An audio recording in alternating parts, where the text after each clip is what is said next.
So instead of having the housing developers on one side of the room, transportation planners in another, and urban advocates over there, all hosting separate meetings trying to get everyone to participate in this, they got full interaction throughout the whole day, and were able to interact with one another to gather resident feedback. And then they provided the community an opportunity, a chance to talk about all these issues at once, and not just, again, be siloed into one thing. You know, it was all of a sudden you're talking about economic development, and as you are, something popped up about housing, so you jumped over to this other booth about housing, and so on and so forth. You got to look at transportation and all of that. One of the great ways of gathering. I think they need to know the numbers. I think they need to know the how many units you can build, how many people you're helping, what that translates into. Because it's not just about bottom dollar for the private investor. It's also if you can show them the cost benefit to each agency to work together to house everyone. That you're assisting, the homeless population, you're assisting the veterans, you're assisting everyone through housing.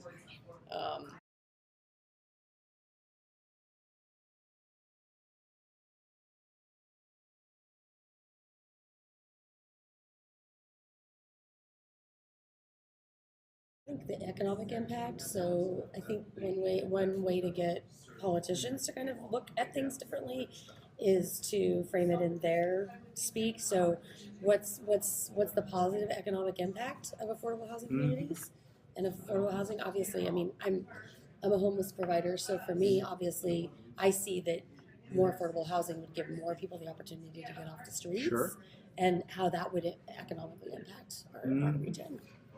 Good.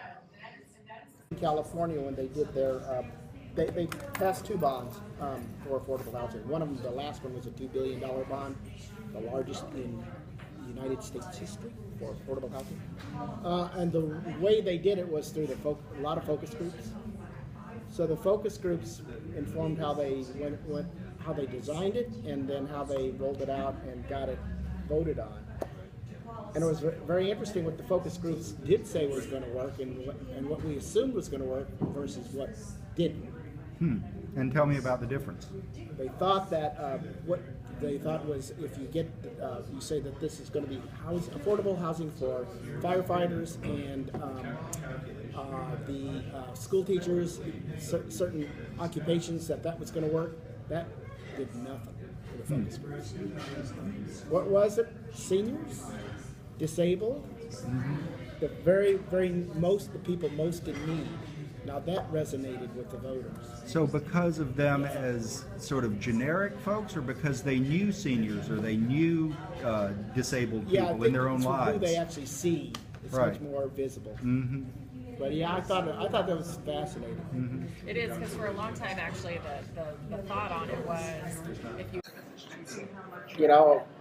We've got all the data in the world. I don't know what works though. I don't know what works. So what tips the balance? What resonates, right? I have no idea. Really? Yeah. So I think we need to get away from the picture that we always see, where it's where they've started, not where they've ended. Right. So more of like, wow, look what happened when someone just got a chance. When you could actually get a bath. Right. Everyone deserves a roof over their head. Everyone, regardless of what your parents is. But I think that if we show more of the success story than where they were, we'll start to change how we perceive it. So it's not the person, you're not renting to, and it's not always the drug addict or someone who's an alcoholic. Sometimes it is, but maybe they've recovered. And sometimes it is just someone lost their job, or it's not always, the stories are so different. Like, this doesn't discriminate against just one particular group. So I think if you can get away from that, where it's always just that one, that one ethnicity or that one gender, and really show the broad Maybe scope. human. So my background's with public housing. I'm working with public housing residents and the Choice Neighborhoods Initiative that's talking to redevelop on 5th and Broadway. And I just think that people don't really see the humanity in the people that live in affordable housing or assisted living. Really terrific is it has this connective piece to it, and that, you know, this sort of, are we in West Sacramento or Sacramento, or in the north or are we in the south? And instead there's a sense of like wholeness, connecting across geography, connecting across demographics, across different kinds of issues. And there's a tremendous amount of power in that. And conversely, there's a lot of power, and it's sort of the man behind the curtain that divides it up, that it's very useful for the sort of the status quo to keep people divided, to keep jurisdictions divided. So by knitting these things together, by knitting these geographies together, by knitting these kinds of interests together, there's a lot of transformational opportunity, a lot of transformational power. And that for us as the Center for Regional Change is also all about connecting across these boundaries. So that's why we're really excited to be here and hosting this event. Designed to present information in an engaging way. You can look at maps, you can kind of look at what's going on and kind of identify what you want around here.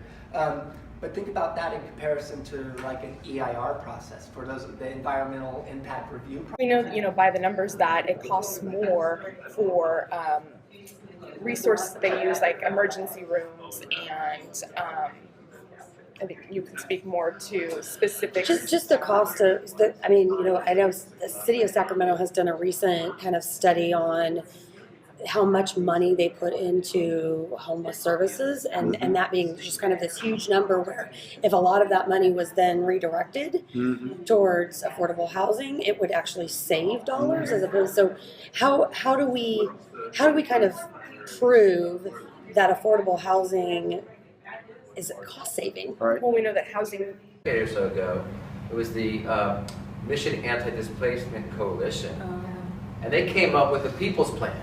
There was a city plan, and then there's a people's plan. Granted, and they knew they were fighting this sort of uphill battle, but it was all about the framing and using that people's plan symbolically to change the conversation, right? And a lot of Else is affected in another way to measure that, perhaps. Where the limits are set on Right. the income of what you can do. Where is that cohesive? The inequities are so far apart. I mean, I make $20 more a month than she does, and she gets her rent half Right. than what I pay. It doesn't make sense. So you Something along the riverfront is the scale is so different, and in the neighborhood you could have the neighbors involved, the people who live there. When you're developing along an area that has both public access and issues, and then the issues for the people who actually live or do business there, it's a much more challenging process because I don't live anywhere near the river maybe, but I care about what happens on that river. So any development and any planning process along there is going to have to engage such a wider range of people. And it can still be done, but the challenges of planning appropriately at that scale compared to a neighborhood scale. I think that people need to know, especially the neighbors, the NIMBY people, the general community needs to know what kind of contributions the people who live in affordable housing are making to the community, because the perception is that it's just a drain on the community, and I don't think that's accurate at all. and what how do you Cars would save your roadways, would save gas. What about their All of these things are cumulative. right or They're their spending a fortune. Everybody doesn't know it. wasting a fortune? Exactly. A father who can live closer to where he works so that he can afford to live closer to where he works. That he doesn't have to drive 2 hours to get to a job Create a because he can't afford to live closer. the individual. That's important. That's your highways being used. Right. So show how